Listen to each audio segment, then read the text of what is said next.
ओम वंदे देव उमापतिं सुरगुरुं वंदे जगत् कारणं वंदे पन्नगभूषणं मृगधरं वंदे पशूनां पति वंदे सूर्य शशांकि वन्ननयनिं वंदे मुकुंद प्रियं वंदे भक्तजनाश्रयं च वरदं वंदे शिवम शंकरम। 14 तारीख शुक्रवार का अवसर, द्वितीया तिथि विद्यमान है और इस दिन संधारा दूज का सुंदर योग लेकर आ रहे हैं ग्रहों का योग। आपकी राशि के दृष्टिकोण से इस वक्त ग्रहों का प्रभाव जो दिखाई दे रहा है वो नया कुछ आपकी शक्ति को वर्धन करने की योग बनाता दिखाई दे रहा है। देखिए, एक बात और ध्यान रखने की आवश्यकता है कि इस वक्त आपकी राशि के दृष्टिकोण से जो फक्कड़ किस्म के लोग हैं, जिनका कोई ठौर नहीं ठिकाना नहीं है, जो कहीं बैठते नहीं रुकते नहीं, कभी इधर कभी उधर, और आप भी इसका अनुभव कर चुके हैं, ऐसे अनुभव का लाभ लें। बेकार के लोगों के साथ जो कहीं ना कहीं कान के कच्चे होते हैं, मुंह के कुछ भी फक्कड़ टाइप के लोग हैं, कुछ भी बोलते रहते हैं, ऐसे लोगों से बचने की ज़रूरत है। और विशेष तौर पर शाम बर्बाद ना करें, शाम अध्यात्म में लगाने का प्रयास करें। हमारा समय आजकल बहुत बेकार कामों में बर्बाद होता रहता है। यदि हम परमात्मा का आए थे हरि भजन को ओटन लगे कबास, पता नहीं कहाँ कहाँ अपने समय को बर्बाद करते रहते हैं। यही समय इस वक्त नेगेटिव से पॉजिटिव होने के लिए बहुत बढ़िया चल रहा है। इस समय को एक एक मिनट को यूटिलाइज करने का प्रयास करें, भगवान की प्रेरणा में लगाने का प्रयास करें। ऐसे शुभ तिथि में संधारा दूज के दिन भगवती के मंदिर में जाकर, शंकर पार्वती के मंदिर में जाकर वहाँ श्रृंगार का सामान, इत्र इत्यादि भगवती को, भगवान को अर्पित करने का प्रयास कीजिए। जहाँ सुगंधी होती है वहाँ चमत्कार होता है, वहाँ पुष्टि होती है, वहाँ धन भी आता है, सब कुछ आने के योग बनते दिखाई दे रहे हैं। खैर, आपकी राशि में इस वक्त धन आने में दिक्कत नहीं है, लेकिन रोकने में दिक्कत है, तो उसको रोकने के लिए रास्ते आपको बनाने पड़ेंगे। 15 तारीख शनिवार का अवसर, तृतीया तिथि विद्यमान है और ग्रह परिवर्तन की तरफ जा रहे हैं। और ये परिवर्तन आपकी राशि के दृष्टिकोण से देखा जाए थोड़ा भारी दिखाई देता है। आने वाले 2-3 दिन खास तौर पर आपको सावधानी बरतनी पड़ेगी।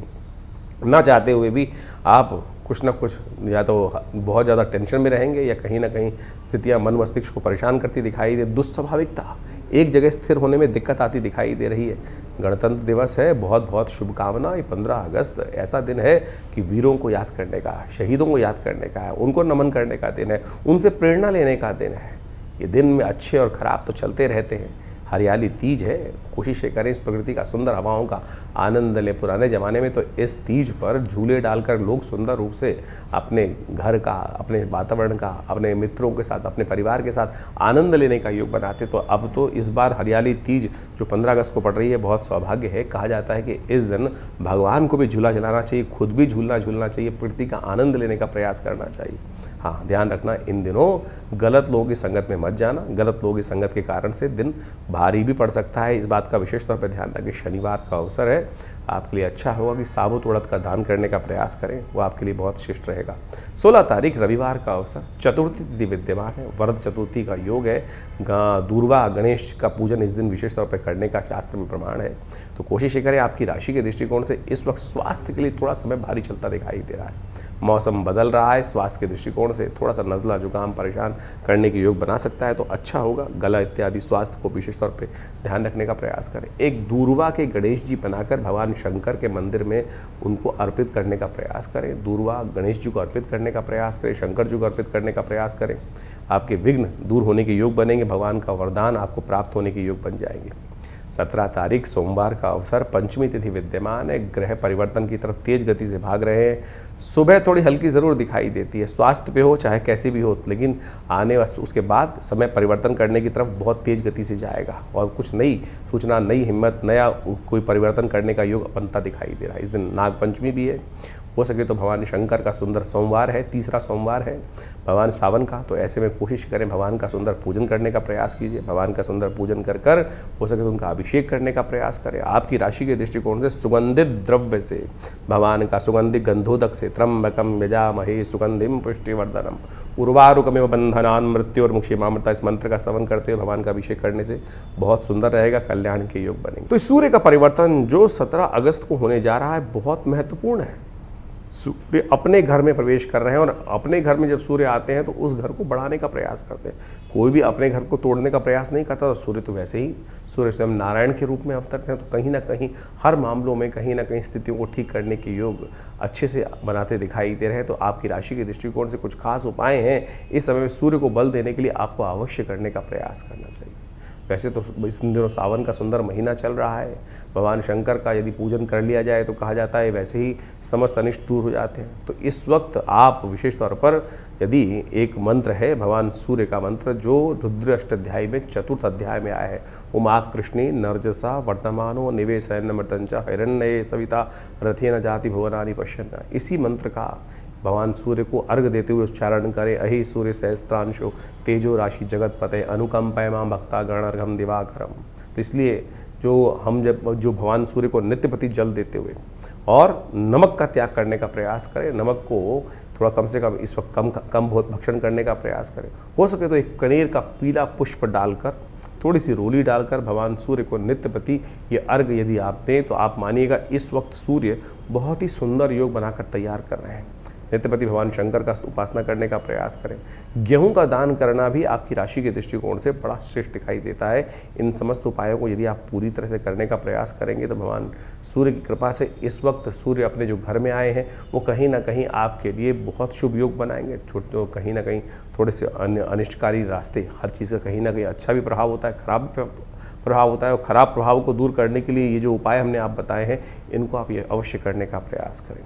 हो सके तो रविवार के दिन विशेष तौर पर गायत्री मंत्र का भी स्तवन कर लें, गायत्री से कम कुछ देर यज्ञ कर लें, तो भी भगवान सूर्य की कृपा से आपके ग्रहों का जो नेगेटिव प्रभाव होता है वो बहुत ठीक करने में, और अकेले सूर्य का ही योग ऐसा है कि वो बहुत सारे ग्रहों के नेगेटिव प्रभाव को ठीक करने का योग बना सकते हैं। तो इसलिए एक सूर्य को ठीक कर लेने से, इस वक्त पॉजिटिव लाभ लेने से आपके बहुत सारे ग्रहों को ठीक करने का योग बहुत जल्दी बनकर तैयार हो जाएगा। 17 अगस्त को ही सावन का तीसरा सोमवार भी पड़ रहा है। सावन का महीना भगवान शंकर का महीना माना जाता है, और सावन के महीने में अनेक प्रकार के पुण्य कार्य करने का शास्त्रों में वर्णित है। चतुर्मास भी आरंभ चल रहा होता है, और ऐसे में भगवान शंकर भगवान विष्णु जो हैं शेषशय्या पर विश्राम करने चले जाते हैं। सत्ता जो है शिव के हाथ में आ जाती है, और कहा जाता है भोले भंडारी जो है वो जल से ही प्रसन्न हो जाते हैं। एक लोटा जल ही भगवान को अर्पित कर दिया जाए तो पत्रम पुष्पम फलम तोयम, जैसे भगवान ने गीता में कहा ना कि जो जल भी अर्पित कर देता है, कुछ और नहीं तो उससे ही भगवान की कृपा प्राप्त करने के योग बन जाते हैं। तो आप बड़ी श्रद्धा के साथ इस वक्त हो सके तो भगवान शंकर का जितना अभिषेक कर सकते हैं हर रोज़। भगवान शंकर को क्या प्रिय है, देखिए शास्त्र में अनेक वर्णित बातें हैं, क्या क्या करना चाहिए, किस प्रकार से भगवान को प्रिय करने का योग बना सकते हैं, भगवान को प्रसन्न करने का। कहा जाता है कि भगवान शंकर को जो प्रसन्न करना हो तो भगवान शंकर को आपको क्या अर्पित करना चाहिए, एक लोटा जल अर्पित करने से भगवान प्रसन्न हो जाते हैं। भगवती दुर्गा को प्रसन्न करने के लिए उनको आभूषण उपस्थित करना चाहिए। भगवान विष्णु को यदि प्रसन्न करना चाहें तो सेवा भाव, श्रीहरि सेवा से प्रसन्न होते हैं, तो जितनी सेवा करेंगे तो भगवान शंकर को तो एक लोटा जल ही कोशिश करें, लोटा जल भगवान को अर्पित करने का प्रयास करें, और भगवान को प्रसन्न करने का सुंदर रास्ता बन जाएगा। विवेकानंद योगाश्रम में इस सावन के तीसरे सोमवार पर भी वैसे तो नित्यपति चल ही रहा है, रुद्राभिषेक बड़ा विशाल कार्यक्रम किया जाता है। सब लोग मिलकर भगवान शंकर के विभिन्न शिवलिंगों पर भगवान का अभिषेक दूध से, जल से, घी से, पंचामृत से, भस्म से, तिल से, भंग इत्यादि समस्त प्रकार से सुंदर रूप से रुद्राष्टाध्यायी का पाठ करते हुए किया जाता है। आप भी इस दिन सादर आमंत्रित हैं, अपने नाम से, अपने द्वारा या किसी शुद्ध ब्राह्मण के द्वारा, व्यवस्था है बहुत सारी रहती हैं। आप आइए, आश्रम से जुड़िए, और इस कार्यक्रम को लाइव आप हमारे फेसबुक पे भी देख सकते हैं। आचार्य विक्रमादित्य जो फेसबुक पेज है उस पे भी जाकर, आचार्य वाणी जो लाइव पेज है उस पे जाके देख सकते हैं। हम इस सारे कार्यक्रम को लाइव भी करते हैं, और वहाँ शुद्ध मंत्रों का उच्चारण, रुद्राष्टाध्यायी का सुंदर पाठ करते हुए भगवान का षोडशोपचार पूजन इस पूरे सावन के महीने चल रहा है। और इस जो तीसरा सावन का सोमवार है बड़ा विशाल कार्यक्रम रहेगा। भगवान शंकर का हवन रहेगा, पूजन रहेगा, प्रसाद इत्यादि का व्यवस्था रहेगी, और सुंदर वेद मंत्रों के द्वारा भगवान का सुंदर रुद्रार्चन रहेगा, रुद्राभिषेक जिसे कहा जाता है रुद्राष्टाध्यायी के द्वारा। तो आइए भगवान शंकर का सुंदर आशीर्वाद ग्रहण करें, भगवान की कृपा से समस्त कष्ट दूर हो जाते हैं। 18 तारीख मंगलवार का अवसर, षष्ठी तिथि इस दिन विद्यमान है, और सावन और मंगल का सुंदर सुयोग बनकर तैयार है। आपकी राशि में भी आपके ग्रह एक नई हिम्मत के साथ परिवर्तन की तरफ जा रहे हैं, और चंद्रमा का ये परिवर्तन यदि आपकी राशि में जो होके चुका है, ये कहीं ना कहीं जहाँ थोड़े से वीकनेस थी उन सबको ठीक कर कम से कम मन को आश्वस्त करता दिखाई दे रहा है। रहा है। मन के हारे हार है, मन के जीते जीत। देखिए, सही रास्ते को पकड़ने का प्रयास करें।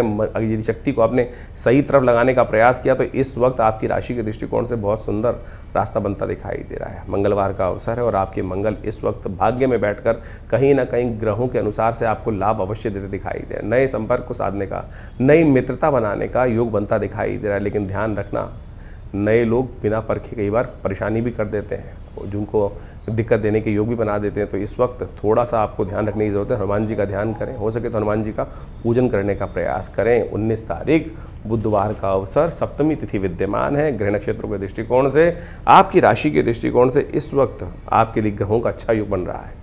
नई उम्मीद चल रही है, मेहनत से भागने की ज़रूरत नहीं है। हाँ, लेकिन एक बात का ध्यान रखने की आवश्यकता है, इस वक्त अपने खास लोगों का, जो घर के परिवार लोग हैं, उनका सहयोग लेने की आवश्यकता है। थोड़ा सा कहीं ना कहीं उनके साथ चलने से, सहयोग लेने से रास्ता बनता दिखाई दे रहा है। वो आपके लिए बहुत सुंदर रहेगा। बुधवार का अवसर है, हो सके तो भगवान के मंदिर में जाकर उनको विशेष तौर पर भोग लगाने का प्रयास करें, वो आपके लिए कल्याणकारी रहेगा। तुला राशि वालों, 20 तारीख वाले के दिन आपकी राशि के दृष्टिकोण से बहुत महत्वपूर्ण दिखाई देता है। आपकी राशि में गजकेसरी योग, कीर्ति योग बनकर तैयार हो रहा है। दुर्गा अष्टमी है और इस दिन ग्रहों का प्रभाव आपकी राशि के दृष्टिकोण से सहयोग लेने का है। चाहे आपसे बड़ी उम्र के जो लोग हैं, उन व्यक्तियों के सामने विनम्रता से अपनी बात रख के यदि आप कार्य करने का प्रयास करेंगे तो वारे न्यारे होने के योग बहुत सुंदर बनते दिखाई देंगे। दुर्गा अष्टमी है, साथ में सावन चल रहा है। ऐसे में दुर्गा जी को प्रसन्न करने का प्रयास करें, भगवती का पूजन करें, कल्याण होगा। तो इस प्रकार से ग्रहों का योगा योग जो अभी आपने समझा, दिन पर दिन ग्रहों का परिवर्तन कहाँ, किस प्रकार से, कैसा आपके साथ खेल खेल रहा है। देखिए, वास्तविक तौर पे हमको ज्योतिष के दृष्टिकोण से समझना चाहिए कि ग्रहों का परिवर्तन जो होता है, हर प्रकृति के हर अंग पर अपना अपना प्रभाव डालता है।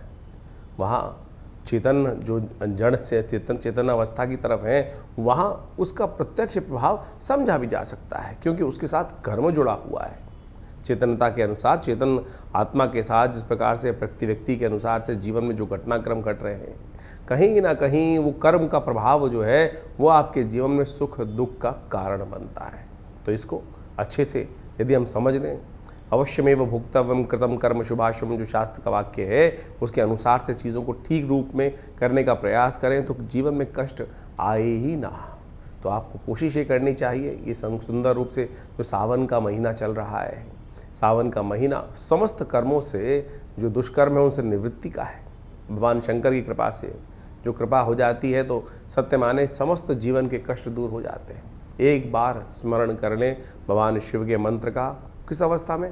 उस अवस्था में कि जब देह बुद्धि आत्मा किसी प्रकार से उसका भान ना रहे, सब कुछ समर्पण कर कर परमात्मा के समर्पण भाव से यदि स्मरण कर लें तो कल्याण का योग बन जाता है। इसीलिए भारतीय संस्कृति में हर रोज़ एक नया उत्सव बनाया गया, हर काल में कुछ ना कुछ प्रार्थना करने का नियम बनाया गया, क्योंकि हमसे अज्ञानता में अनेक प्रकार के दुष्कर्म, अनेक प्रकार के पाप कर्म कहीं ना कहीं होते रहते हैं। मनसा वाचा कर्मणा जो कर्म करते हैं उसमें कहीं ना कहीं कोई दुष्कर्म ज़्यादा होते रहते हैं, पुण्य तो बड़ी मुश्किल से हो पाते हैं। तो इसलिए कोशिश ये करें, ये जो शास्त्र में वर्णित है कि किसी न किसी प्रकार से हर समय परमात्मा का स्मरण करें, भजन करें, उपायों को समझने का प्रयास करें, वही चीज़ें कल्याण देते। नहीं तो बहुत सारे लोग हैं इस संसार में जो उपाय करने के नाम पर पता नहीं कितने लाखों रुपए खर्च कर देते हैं, लाखों रुपए खर्च जाते हैं, वही जो परिणाम है वही ढाक के तीन पात रहता है। इसलिए तिल की ओट पहाड़ है, सरलता से समझें, आप परमात्मा की शरण में जाएं, सरलता से अपनाएं, समय को भोग कर कष्टों को जो है निवृत्ति का मार्ग जो है वो समय को समझ के ही प्राप्त किया जा सकता है। तो सावन में सुंदर रूप से हमने आपको कई बार बताया है कि बहुत सारे सुंदर कर्म, रुद्राभिषेक इत्यादि, भगवान शंकर का पूजन इत्यादि जो हम समय समय पर करते रहते हैं, बहुत सारे लोग आके जुड़ते रहते हैं, वो कहीं ना कहीं हमारे कष्टों को जीवन से दूर करने का सुमार्ग अवश्य बताता है। तो आप भी उनको अपनाएं, जीवन में सुंदर रूप से परमात्मा का भजन करने का प्रयास करें। अभी सावन चल रहा है, सावन के मध्यकाल में कई सारे ग्रह योग बनने वाले हैं, कई सारे ग्रह परिवर्तन की तरफ गए हैं, वो आपने सब समझा। तो कोशिश ये करें, जो सावन में सोमवार के सुंदर तिथि में परमात्मा का भजन करें, रुद्राभिषेक करें। बहुत सारे प्रत्यक्ष कर्म हैं। अभी कुछ दिन पूर्व एक व्यक्ति हमारे से मिलने आए जो जन्मपत्री दिखाने के लिए, कुछ कष्ट था जीवन से, में नहीं सुलझ रहा था कारण, तो हमने उनको एक शास्त्र के अंदर एक बहुत सुंदर कर्म बताया गया है जिसको लघु रुद्र कहा गया है। लघु रुद्र, महारुद्र, अतिरुद्र, जिसको कहा जाता है लघु रुद्र। लघु रुद्र के अंदर नमक चमक से भगवान शंकर का एक पाठ कर लेने से, जो महारुद्र है उसके अंदर 11 आवृत्ति इसी प्रकार से श्रेष्ठ ब्राह्मणों के द्वारा यदि करा ली जाए, पूरी पद्धति को समझा जाए तो महारुद्र, हमने उनको महारुद्र का पाठ करने को कहा। उनके जीवन में समस्याएं थी, बिटिया की शादी नहीं हो रही थी, तो कहा कि महारुद्र का सुंदर रूप से पाठ करने का प्रयास करें। और सत्य माने उन्होंने इस महारुद्र के पाठ को सुंदर रूप से किया, श्रेष्ठ ब्राह्मणों से करवाया, भगवान की कृपा से वो कष्ट जीवन से दूर होने के योग बने। तो आप सत्य माने ये सब चीज़ें जो है कहीं ना कहीं कल्याण का योग बनाती ही हैं। जो सुंदर कांड का पाठ किया जाता है, जीवन में इस कलिकाल में कैसा ही कष्ट आ रहा हो, उसकी निवृत्ति का मार्ग ना बनाओ। यदि एक आप नियम बना लें कि हमको हर रोज़ सुंदरकांड का पाठ इसी संकल्प को लेके करने का प्रयास करें, देखिए कुछ ही दिनों में वो समस्या छूमंतर अवश्य हो जाएगी। कोई बहुत बड़ा तंत्र करने की आवश्यकता ही नहीं है। तो ये समस्त जो मंत्र इत्यादि है, समस्त जो पद्धतियां हैं शास्त्र में वर्णित हैं, लोगों ने करी हैं, सिद्ध महात्माओं ने करी हैं, सिद्ध जनों ने करी हैं, ऐसा प्रमाण साक्षात कई जगह उपस्थित है, हजारों लोगों ने उसका प्रभाव देखा है। तो आप भी सुंदर रूप से इन समस्त उपायों को करने का प्रयास करें, जीवन से बहुत सारे कष्टों को दूर करने का योग अवश्य बना पाएंगे। भगवती की माँ की कृपा, शिव भगवान की कृपा अवश्य बरसती है। ऐसा नहीं है कि आपके जीवन के कष्ट दूर नहीं हो पाते, लेकिन विश्वास नहीं जागता है। विश्वास को जगाने का प्रयास करें। और एक बात और समझें, परमात्मा की कृपा से हमको जो भी कुछ करना है, जो भी कुछ उपाय करते हैं, विश्वास के साथ करें। कष्ट है, सारी समस्या केवल इसी बात में है कि वो विश्वास दृढ़ नहीं हो पाता है। विश्वास, समर्पण, दृढ़ भाव चाहिए। यदि समर्पण दृढ़ भाव से होगा तो आपके जीवन से, जो परमात्मा की कृपा से, वो समस्त कष्ट अवश्य दूर होने के योग बन जाएंगे। तो इसी प्रकार से आप समझें, सुंदर सावन का महीना है, भागता चला जा रहा है, कुछ काल बाकी है, तो कोशिश करें इस काल में परमात्मा का सुंदर भजन करें। हमारे यहाँ हर रोज़ नित्यपति रुद्राभिषेक का सुंदर कार्यक्रम चल रहा है। शाम के समय नित्यपति रुद्राभिषेक चलता है। सोमवार के सोमवार बड़ा विशाल कार्यक्रम होता है, तो आप सब उसमें सम्मिलित हो सकते हैं। इसके अलावा हर मंगलवार को सुंदरकांड का कार्यक्रम चलता ही है। तो कोशिश ये करें भगवान का सुंदर भजन यथाउचित भाव से करने का प्रयास करें। कि कोई भी भजन, कोई भी परमात्मा का नाम किसी भी अवस्था में लिया जाए, कभी निष्फल नहीं जाता, अपना प्रभाव सदा उत्पन्न करके जाता है। ये ऐसा एक परमात्मा का भजन करने का जो कर्म है, वो कभी निष्फल नहीं होता। आपने नग पहना, कोई और उपाय किया, कभी वो अच्छा करेगा, कभी वो खराब भी कर सकता है, लेकिन परमात्मा का भजन, मंत्र जप, ये सब ऐसी चीज़ें हैं कि सदा अच्छे के लिए, कल्याण के लिए भी, दुष्कर्म को काटने का काम ही करेगी। तो इसीलिए इस सत्य को समझ के हमें कार्य करने का प्रयास करना चाहिए।